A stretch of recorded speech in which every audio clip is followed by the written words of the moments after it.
পরিপাটি সংসারের বড্ড মায়া।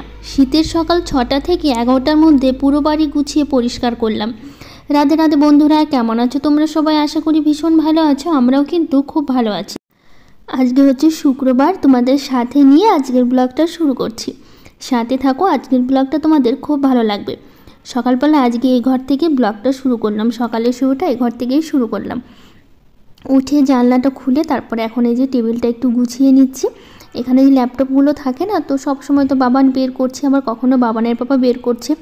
আসলে অফিসের কাজগুলো থাকে, অনেক সময় রাত জেগেও করে, আবার দিনের বেলাও করে যদি কিছু টুকিটাকি কাজ থাকে, তো সেগুলো করে। তো সেই জন্য অনেক সময় এটা ওর গুছিয়ে রাখে না, একটা করে বের করে ভাবেই রেখে দেয়। তো আমাকে অনেকবার করে গুছাতে হয়, যখন ও বের করে তখনই গুছাতে হয়। তো রাতে একটু বের করে নিয়েছিল। তো এখানে একটা বিছানায় ল্যাপটপ আছে, যেহেতু দুটো ল্যাপটপ, কখনো বাবান দেখে একটাতে, আবার কখনো আবার ও স্কুলের কাজ করে, তো সেই জন্য দুটোই অনেক সময় লেগে যায়, আবার কখনো একটা লাগে। তো যখন যেটা প্রয়োজন পড়ে তখন সেরকম করে বের করে নেয় আর কি। তো এই যে কালকের জামা কাপড়গুলো ছিল অনেকগুলো কেচেছিলাম, তো সেগুলো তো আর গোছাইনি। আসলে গোছানো আর হয়ে উঠছে না, জানো তো কী করি বলো তো? এই জামা কাপড়গুলো বিকেলবেলা তুলে এনে না রেখে দিই, তারপর আর গোছানোই হয় না, পরের দিন ছাড়া আর গোছানো হয় না। অল্প থাকলে গুছিয়ে নিই, আবার বেশি থাকলে তখন আবার রেখে দেওয়া হয়। তো এই করেই চলছে এখন কয়েকদিন ধরে। আমি সেটাই ভাবছি যে কেন যে গুছিয়ে রাখছি না, সেই পরের দিন তো গোছাতেই হচ্ছে, সঙ্গে সঙ্গে একটু গুছিয়ে নিলে ভালো হয়। তো যাই হোক, এদিকে দেখো কিছু জামা কাপড় আমি কেচেছিলাম। বাবানের সোয়েটার ছিল, আমার ছিল, বাবানের বাবার জ্যাকেট ছিল, তো ওগুলো হচ্ছে শুকিয়ে গেছে। তো সেগুলোই হচ্ছে এখন, মানে শুকিয়ে তো কালকেই গেছে, তো এনে শুধু এখানে জড়ো করে রেখে দিয়েছিলাম ঘরে। তো আর এই গোছাবো গোছাবো করে না অলসতা করে আর গোছানো হয়নি। তো ভাবলাম আজকে যদি না গোছাই, পুরো অগোছালো হয়ে আছে বাড়িটা, একদমই ভালো লাগছে না, একটু পরিষ্কার না রাখলে ভালো লাগে না। তো সেটাই করছি আর কি। তো একটু কিছুটা জামা কাপড় এখানেই এটাতে তুলে রাখবো। বাবানের কিছুটা আছে, বাবানের পাপার জামাটার, বাবানের সোয়েটারগুলো এখানে রেখে দিলাম, দিয়ে তারপরে যেখানে এই ঘরটাতে চলে আসলাম। তো বাবা ছেলে এখনও কিন্তু ঘুমোচ্ছে, এখনও উঠেনি, মানে ঘুম ভেঙে গেছে, ঠান্ডার মধ্যে না উঠতে যায় না। তো সেই জন্য ওরা শুয়ে আছে, বারবার ডাকতে আছে আমি যে ওঠো বিছানাটা গোছাবো, কিন্তু কী করবো বলো, শুয়েই আছে, যতই ডাকি কিন্তু ওঠে না। এই মানে কি বলবো, ঠান্ডার মধ্যে আমার নিজেরই তো উঠতে ইচ্ছা হয় না, কিন্তু এই কাজগুলোর জন্য সকাল সকাল উঠে পড়তে হয়। তো আজকে 6টা বাজার আগেই ঘুম থেকে উঠেছি, 6টা থেকে কাজটা শুরু করেছি। মানে এই 5:30টার দিকে তো রোজ ঘুম ভাঙে, অ্যালার্ম দিয়ে রাখি মোবাইলে, নইলে না এই ঠান্ডার জন্য ঘুম ভাঙতে যায় না। একবার মানে ঘুম ভেঙে যায়, যদি আরেকবার চোখ লেগে যায় না, তখন আর ঘুম ভাঙে না, অনেকটা দেরি হয়ে যায়। তো রোজ দিন কী করি বলো তো, মোবাইলে কিন্তু আমি অ্যালার্ম দিয়ে রাখি, 5:30টার একটা অ্যালার্ম দেওয়া থাকে। ও 5:30টায় মানে ঘুম ভেঙে যায়। তো ঘুম ভাঙলে না সঙ্গে সঙ্গে আর উঠতে ইচ্ছে করে না ঠান্ডার মধ্যে। এইভাবে উঠবো উঠবো করে ওরকম করতে করে 10 মিনিট ওখানেই কেটে যায় বিছানার মধ্যে। তো উঠে তারপর একটু ফ্রেশ হয়ে নিয়ে তারপরে তো কাজটা শুরু করি, তার জন্য ওই 6টা বেজে যায় কাজ শুরু করতে। কিন্তু গরমের সময় কী করি বলো তো, একটু তাড়াতাড়ি মানে 5:30 থেকেই শুরু করে দিই কাজ। গরমের সময় তো উঠতে মানে ভালো লাগে, মনে হয় যেন কত সকালবেলা উঠবো আর কাজগুলো করবো গরমের জন্য, কিন্তু শীতের জন্য আর হয় না। তো ওই ঘরে বিছানাটা গুছাতে গোছাতে আমি বললাম ওঠো এবার। তারপরে বাবা ছেলে উঠলো, উঠে তারপর এখন এই যে বিছানাটা গুছিয়ে নিচ্ছে আর কি। তো এখন না মানে সেরকমভাবে কুয়াশা পড়ছে না আমাদের এই দিকটা, দিনের বেলা এত রোদ দিচ্ছে, মনে হচ্ছে না এটা পৌষ মাস চলছে। সত্যি কথা বলতে মনে হচ্ছে না ফাল্গুন মাস চৈত্র মাস শুরু হয়ে গেছে, এরকম মনে হচ্ছে। মনে হচ্ছে না পৌষ মাস, অঘ্রাণ মাসে যে ঠান্ডা দিল, মনে হলো যেন পৌষ মাসের ঠান্ডাটা অঘ্রাণ মাসেই দিয়ে দিয়েছে। এখন সেই ফাল্গুন মাসের চৈত্র মাসের গরমটা এখন দিচ্ছে। এত রৌদ্র উঠছে দিনের বেলা, আমাদের এখানে বাইরে যাওয়া মানে বাইরে থাকা যাচ্ছে না রোদে বসে, এতটাই রোদ দিচ্ছে আমাদের এই দিকটা। তো এই যে বিছানাটা গুছিয়ে নিয়ে এখন এই যে বিছানাটা ঝেড়ে নিচ্ছে। তো বাবা আবার কী করছে, সঙ্গে সঙ্গে আমার কাজ করতে আসছে, বলছে কি যে আমি করে দিচ্ছি। কিভাবে করো বলো আমাকে, আমি করছি। আমি বলছি থাক, তোমাকে করতে হবে না, আমি কিন্তু সব করে নিতে পারবো। তো এর সাথে সাথে কাজ করতে চাইছে, আবার বলছি কি ঝাঁটা কোথায়, দাও আমি ঝাড় দিয়ে দিই, এরকম বলছে, ভাবো একবার তোমরা। তাই বলছি না বাবা, তোমাকে ঝাড় দিতে হবে না, আমি পারবো করতে, তুমি যাও ব্রাশটা করে নাও। তো ওকে পাঠালাম আবার ব্রাশ করতে, বাবানের পাপা বাইরে ব্রাশ করছে। আসলে ওদের কী অভ্যাস বলো তো, এই বাইরে হেঁটে হেঁটে ব্রাশ করার অভ্যাসটা ছেলেটারও করেছে। বাবানের পাপার অভ্যাসটা বাইরে গিয়ে কী করবে, হেঁটে হেঁটে ব্রাশ করবে, এদিকে ছেলেটারও সেই একই অভ্যাস করেছে জানো তো। বাবানে সেই ঘরের ভিতরে করে না, বাথরুমে করে না, বেসিনে করে। বাইরে বাবা ছেলে দুজনের একটা অভ্যাস, বাইরে গিয়ে হচ্ছে ব্রাশ করার আর কি। তো বাবা ছেলে দুজনে মিলেই বাইরে ব্রাশ করা শুরু করে দেয়, আর আমি তো ভেতরেই করি, বেসিনে করে নিই।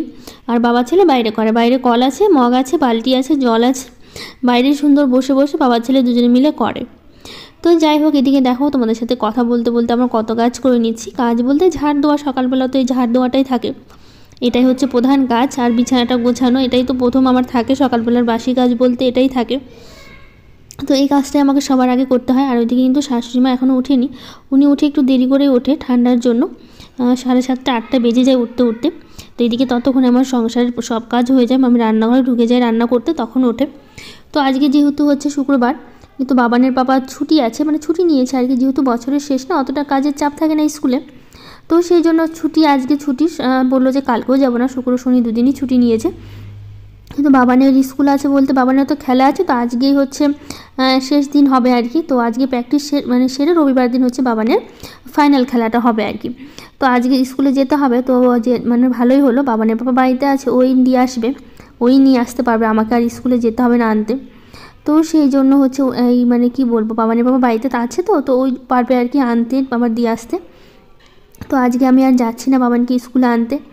তো তবু তাড়াতাড়ি ঘুম থেকে উঠলাম, যেহেতু বাবান আবার একটু স্কুলে যাবে, তো সকালবেলা তো ছেলেটাকে খাওয়াতে হবে।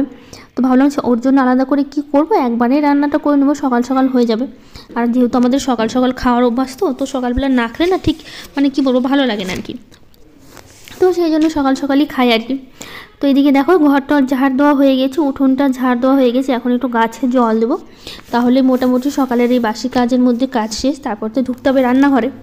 তো মঞ্জুলা মহন্ত দিদিভাই বলেছে তোমার ঠাকুর ঘরটা খুব সুন্দর, ভিতরে বাসন মাজার জায়গা আছে, আর বলেছে মাংস করলে না দিদিভাই সব মশলা দিয়ে মেখে পরিমাণ মতো জল দিয়ে সেদ্ধ করে তারপর কষবা, তারপরে জলের জন্য জল দিবা, এইভাবে করলে না খুব টেস্টি হয়। তো দিদিভাই এইভাবে তো আমি করিনি কখনো, তো আমি একদিন অবশ্যই করবো, আর যেদিন করবো সেদিন তো তোমাকে বলবোই, তুমি যেভাবে বলেছো সেভাবে একদিন অবশ্যই করব।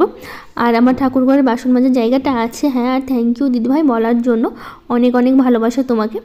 তো এদিকে দেখো লঙ্কা গাছে কিন্তু প্রথমে আমি জল দিয়ে দিয়েছি, দিয়ে এখন এই যে ফুলের গাছগুলোতে দিচ্ছি। এদিকে আর গাছগুলোতে না কুড়ি বেরোচ্ছে না, জানো তো কবে যে কুড়ি বেরোবে, আর এত বড় বড় গাছগুলো হয়েছে, আমার সমান গাছগুলো হয়েছে, মনে হয় আমার থেকে বড় হয়ে যাবে গাছগুলো। আর এই সাইডের গাছগুলো অনেকটাই ছোট আছে, বেশ সুন্দর। তো এদিকে না কুড়ি তো বেরিয়েছে অনেক দিন, তোমাদের দেখিয়েছে, এখন কুড়িগুলো না বেশ বড় হয়েছে, ফুল ফুটবে কদিনের মধ্যেই। তো গোটা গাছ মানে সবগুলো গাছে যেদিন ফুল ফুটবে সেদিন কিন্তু দেখতে বেশ ভালো লাগবে, মানে সেই দিনের অপেক্ষা কবে সেই গাছে ফুলগুলো ফুটবে। তো এইদিকে সব কাজ সেরে তারপরে চলে যাব এখন হচ্ছে রান্নাঘরে, মানে একটু ফ্রেশ হয়ে নেব, কাপড়টা চেঞ্জ করে নেব, নিয়ে চলে আসলাম রান্নাঘরে। এগুলো হচ্ছে সব কালকের বাসনগুলো, আর রাতের বাসন ছিল, রাতে আবার দুপুরের কয়েকটা আছে, তো সেই বাসনগুলো এখন একটু গুছিয়ে নিচ্ছি, গুছিয়ে নিয়ে তারপরে রান্নাটা বসাবো। তো আজকে সব কিছু নিরামিষই করবো, ডাল সবজি করব, সেই গোপাল পুজোর সবজি কিন্তু এখনও আছে। তো আজকে ভাবছি যতটা সম্ভব করে ফেলবো সবজিগুলো দিয়ে, মানে সব রকমের মিশালে একটা সবজি করব, কারণ অনেক রকমের সবজি থেকে গেছে, আর সেই এতদিন ধরে খাওয়া হচ্ছে, সেই পুজো গেছে কবে ভাবো, সোমবারে পুজো গেছে, আজকে শুক্রবার, এখনও পর্যন্ত সবজিগুলো আছে। তো আজকেও সব সবজি শেষ হবে না, আরও থেকে যাবে আর কি, এতগুলো সবজি আছে আর কি। আর এইদিকে তো তোমাদের বলেছিলাম আমার যাকে সবজি দিয়েছি, আমার মায়ের বাড়িতে সবজি দিয়েছি, তারপরেও শেষ হচ্ছে না, এতগুলো সবজি বেঁচে গেছে। তো সেই জন্য অনেকগুলো বাজার করেছিল, আসলে বুঝতে পারিনি যে কতটা লাগবে আর কি, আইডিয়াটা করতে পারিনি। তো এইদিকে মুগ ডাল ঢালতে গিয়ে দেখি মুগ ডালের ভেতর হচ্ছে দলা বেঁধে গেছে আর কি ডালগুলো, তো সেটা একটু হাত দিয়ে একটু ভেঙে দিচ্ছিলাম। তো আজকে রান্না করবো মুগ ডাল করব, আর করব হচ্ছে বেগুন ভাজা করব, আর করব হচ্ছে একটা সব রকমের সবজি দিয়ে না মিক্স একটা সবজি করবো। দেখো কত সবজি বেঁচে গেছে, সেই বেগুনগুলো না শুকিয়ে যাচ্ছে, তো কী করবো ভাবছি বলো তো, সব রকমের সবজি দিয়ে, এই পুঁই ডাঁটাগুলো আছে, মিষ্টি কুমড়া আছে, বেগুন আছে, সিম আছে, ফুলকপি আছে, বাঁধাকপি আছে, তো সব রকমের সবজি দিয়ে কী করবো একটা মিক্স সবজি করবো, আর একটু বেগুন ভাজা করব। তো এই যে ভালো ভালো বেগুনগুলো কী করছি, বেগুনগুলো একটু পোকা ধরে গেছে আর কি, তো যেগুলো ভালো ভালো বেগুন আছে সেগুলো কী করছি বলো তো, কেটে কেটে ভাজার জন্য রাখছি, আর পোকা ধরে আছে ওখানে সাইড থেকে বাদ দিয়ে কী করছি বলো তো, সব মিক্স সবজির জন্য রাখছি আর কি। তো মিষ্টি কুমড়া না আরও অনেকটাই আছে আর কি, কিছুটা সবজিতে দেবো, আর কিছুটা তো থেকেই যাবে, দেখি কালকে পারলে কালকে আবার হচ্ছে করে নেব। তো মধুমিতা বোন বলেছে দিদি তোমার পুজো দেওয়া খুব পছন্দ, থ্যাংক ইউ বোন। আর বলেছে দিদি আমারও চিকেন খেতে আর পছন্দ করি না, বাট মাটন খেতে খুব ভালো লাগে, মটন আমার ফেভারিট। আর হ্যাঁ দিদি মটনের মিট মশলা না কষানোর সময় দেবে, তাহলে দেখবে খুব টেস্টি হয়। ঠিক আছে বোন, এরপর থেকে আমি যখনই মানে মাটন করব তখনই কী করবো বলো তো, কষানোর সময় মিট মশলাটা দিয়ে দেবো। আসলে আমি জানতাম না দেখে আমি কষানোর মানে ঝোলে বলতে গরম মশলা যখন দিই তখন আর কি দিয়ে দিই আর কি। তো তুমি যখন বলেছো এরপর থেকে আমি কষানোর সময় দেবো। আর আমারও না চিকেন খেতে খুব একটা পছন্দ না, এখন খুব মানে খাওয়া হয় কিন্তু খুব একটা খাওয়া হয় না, আর পছন্দও না, মাটন খেতে আমার বেশি পছন্দ। তোমাকে এর আগের ব্লগেও বলেছিলাম আমি বিয়ের আগে কিন্তু কখনো মটন খাইনি। এই বিয়ের পরে আমার বর আমাকে শিখিয়েছে মাংস খাওয়া আর কি, খাসির মাংস খাওয়া। আগে তো আমি কখনোই খাইনি, সবসময় চিকেন খেতাম আর কি। তো আমার এত ঘৃণা লাগতো মটন থেকে, আর এত গন্ধ লাগতো সত্যি কথা বলতে। আর আজকে সেই মাংসটা আমার খেতে সবথেকে পছন্দের হয়ে গেছে, ভীষণ ভালো লাগে।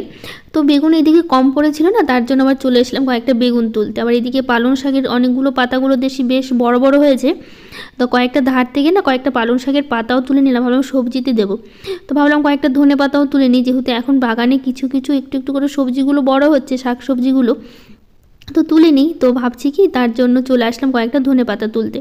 তো গাছে না দেখছি কি অনেকগুলো বেগুন না বেশ বড় হয়েছে। তো আজকে আর তুললাম না, দুটো লাগবে দেখে দুটোই তুলে নিলাম। তো রোজ দিনই তো দুটো একটা করে বেগুন তোলা হচ্ছেই আমার। তো ভাবছি কি কালকে যদি সময় পাই, কালকে হচ্ছে অনেকগুলো বেগুন তুলে নেবো, যেহেতু আজকে সব বেগুন শেষ হয়ে যাচ্ছে যে বেগুনগুলো বেঁচে ছিল। তো এইদিকে দেখো ডালেও কিছুটা কিন্তু আমি ধনেপাতা দিয়ে দিলাম, ডালে ফোড়ন দিয়ে দিয়েছি, কিছুটা ডালে দিলাম ধনেপাতা, আর কিছুটা হলো মিক্স সবজিতে দিয়ে দেবো।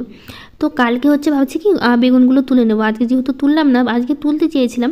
তো ভাবলাম দুটো যখন লাগবে দুটোই তুলে নিই, তো পরে আবার তুলে নেবো। তো দেখি কালকে যদি সময় পাই, মানে সময় আছে, তুলবো করে হচ্ছে না, ভাবছি যেরকম লাগে সেরকম তুলে নেবো আর কি। এটা ভেবে যেদিন যেরকম দুটো একটা লাগছে তুলে নিচ্ছি আর কি। তো এদিকে সবজির জন্য না ভাবছি কি ফুলকপিটা আর আলুটা একটু ভেজে দেবো।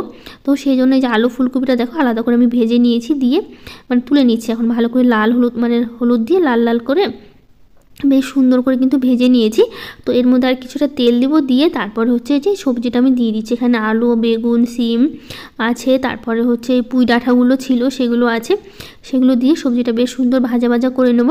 আর সাথে ঢেকেও দিলে না বেশ সুন্দর সেদ্ধ হয়ে যাবে। তো পাশে কড়াইতে দিয়ে দিলাম বেগুন ভাজা, যাতে তাড়াতাড়ি রান্নাটা হয়ে যায়। ওইদিকে সবজিটা হতে থাকা, এদিকে বেগুন ভাজা দিই। আর বাবান তো জানোই তোমরা সবজি একদমই খেতে পছন্দ করে না, ও বেগুন ভাজা আর ডাল দিয়ে ভাত খাবে। তো ওর আবার খেতে সময় লাগে, স্কুলের আবার প্রায় সময় হয়েও এসছে। তো ভাবলাম কি এদিকে পাশে বেগুন ভাজাটা বসিয়ে দিই, ওই হচ্ছে বেগুন ভাজা দিয়ে ভাতটা খেয়ে নেবে, আর ততক্ষণ এদিকে সবজিটাও হয়ে যাবে। কারণ বেগুন ভাজা হতে সময় লাগে না, কিন্তু বাবানের খেতে আবার সময় লাগে। তো সেই জন্য ওকে বেগুন ভাজা দিয়ে ভাতটা দিয়ে দেবো, এদিকে সবজিটা হয়ে গেলে বাবানের পাপাকে দিয়ে দেবো। তো ওইদিকে বেগুন ভাজা তো হয়ে গেছে, নামিয়ে নিচে অনেকক্ষণ হলো। বাবানকে আমি ভাতও দিয়ে দিয়েছি বেগুন ভাজা দিয়ে। তো বাবান হচ্ছে ভাত খাওয়া প্রায় শেষের দিকে, কারণ হচ্ছে ওর অনেকটা সময় লাগে দেখে ওকে কী করলাম বলো তো, আগেই হচ্ছে দিয়ে দিয়েছি। তো এদিকে খাওয়া দাওয়া কিন্তু সবার হয়ে গেছে, বাবান কিন্তু স্কুলেও বেরিয়ে গেছে এর মাঝে। বাবানকে দিলাম, বাবানের পাপাকে দিলাম, আমি খেলাম, শাশুড়িমাকেও দিয়েছি, সবাই মিলে খাওয়া দাওয়া হয়ে গেছে। তো ওরা হচ্ছে বেরিয়েও গেছে। তো প্রিন্স শর্টস থেকে দিদিভাই বলেছে, বুনু তুমি পুজো করে মা লক্ষ্মীর ঘট কি তুলে নাও? তো না গো, আমি মা লক্ষ্মীর ঘট কিন্তু তুলি না, আমি একবারে বুধবারে তুলি, কারণ বৃহস্পতিবার নাকি ঘট তুলতে হয় না। তো সেই জন্য কী করি বলতো, বুধবারে যখন সন্ধ্যা দিই না, সন্ধ্যা দেওয়ার পর ঘরটা তুলে রাখি, তারপর বৃহস্পতিবার করে আবার নতুন করে বসাই। তো এতদিন কিন্তু ঘরটা আমার পাতাই থাকে আর কি, মানে ঠাকুরের সামনেই থাকে আর কি। তো এদিকে ওরা খেয়ে দিয়ে তো বেরিয়ে গেছে, বাবানকে স্কুলে দিতে গেছে, যেহেতু বাবান স্কুলে যাবে না, মানে সরি বাবান স্কুলে যাবে, বাবানের পাপা স্কুলে যাবে না। তো সেই জন্য বাবানকে দিয়ে বাবানের পাপা চলে আসবে, আবার পরে গিয়ে আবার নিয়ে আসবে, মানে ছুটির সময় গিয়ে আবার নিয়ে আসবে। তো এইদিকে যা যা কাজ থাকে আমি সেই কাজগুলো করি। তো রিম্পা মণ্ডল দিদিভাই বলেছে, দিদিভাই পেয়ারা মাখা দেখে জিভে জল চলে আসলো। মানে হ্যাঁ গো দিদিভাই, পেয়ারা মাখাটা সত্যি খুব টেস্টি হয়েছিল, আমার তো ভীষণ ভালো লেগেছে খেতে। তো হচ্ছে মাসুদা মায়েরা দিদিভাই বলেছে, দিদিভাই আমার নামটা নিও, আমি তোমার নতুন সাবস্ক্রাইবার, তোমার ভিডিও আমি অনেক দিন থেকে দেখছি কিন্তু সাবস্ক্রাইব করিনি, আজকে করে দিলাম। তোমার ভিডিও আমার অনেক ভালো লাগে, তুমি অনেক গুছিয়ে কাজ করো। থ্যাংক ইউ দিদিভাই, অনেক অনেক ভালোবাসা তোমাকে এত সুন্দর করে বলার জন্য। তো আরও কিছু দিদিভাই কমেন্ট করেছে, সুস্মিতা দাস মহারানা, সঞ্জয় ঘোষ, পরিযায়ী পরিবার। থ্যাংক ইউ সো মাচ, সবাইকে অনেক অনেক ভালোবাসা যারা যারা আমাকে কমেন্ট করেছো আর পাশে থেকে এত এত ভালোবাসা দিচ্ছ। তো এদিকে সব কিছু কাজকর্ম শেষ হয়ে গেছে। তো এদিকে কিন্তু বাবানের পাপাও বাড়ি চলে এসছে, বাবানকে দিয়ে, যেহেতু যেতে আসতে বেশি সময় লাগে না, গাজল তো খুব কাছেই, তো দিয়ে কিন্তু বাবানের পাপা এর মধ্যে অনেকক্ষণই হলো চলে এসছে। তো এদিকে ঘর মুছতে মুছতে বাবানের পাপার বাড়ি চলে এসছে। তো ওইদিকে বাবানের পাপা এসে স্নান টান করবে, করে ওই কিন্তু আজকের পুজোটা দিল, যেহেতু ওই আমার আগেই স্নানটা করে নিয়েছিল, তো সেই জন্য পুজোটা আজকে ওই দিল, আমি দেইনি, তার জন্য তোমাদের সাথে শেয়ার করতে পারলাম না আজকের পুজোটা। শুধু ঘর মোছাটা করি, তারপরে কাজ শেষ, যেহেতু খুব তাড়াতাড়ি কাজ হয়ে গেল, আর সেরকম কোনো কাজ নেই। এদিকে তো ঘর মোছা, গোছানো, পরিষ্কার, রান্নাবাড়ি সবই আমার হয়ে গেছে, আর কোনো কাজ নেই, এই বেলার মতো কোনো কাজ নেই। তারপরে বাবান আবার স্কুল থেকে আসলে আবার খাওয়া দাওয়া করতে হবে, তারপরে বিকেলে আবার ঝাড় ঝাঁটা দেওয়া, আবার কিছু কাপড় আছে যেগুলো ছাদে তুলতে হবে। এই যে সকালের বাসি কাপড়, স্নানের পর তো কাপড় থাকেই, দুটো একটা কাপড় তো হয়েই যায়, নাই নাই করতে করতে আবার সেই কাপড় দু একটা হয়ে যায় আর কি। তো সেগুলো একটু তুলবো, গোছাবো, আবার রাতে রান্না আছে, বাবানকে পড়ানো আছে। এখন ছুটির জন্য একটু খুব কম পড়ানো হয়, তো তবু একটু একটু করে বসায় পড়াতে। তো যাই হোক, আজকের ব্লগটা এখানেই শেষ করছি। ভালো লাগলে লাইক শেয়ার কমেন্ট করে পাশে থেকে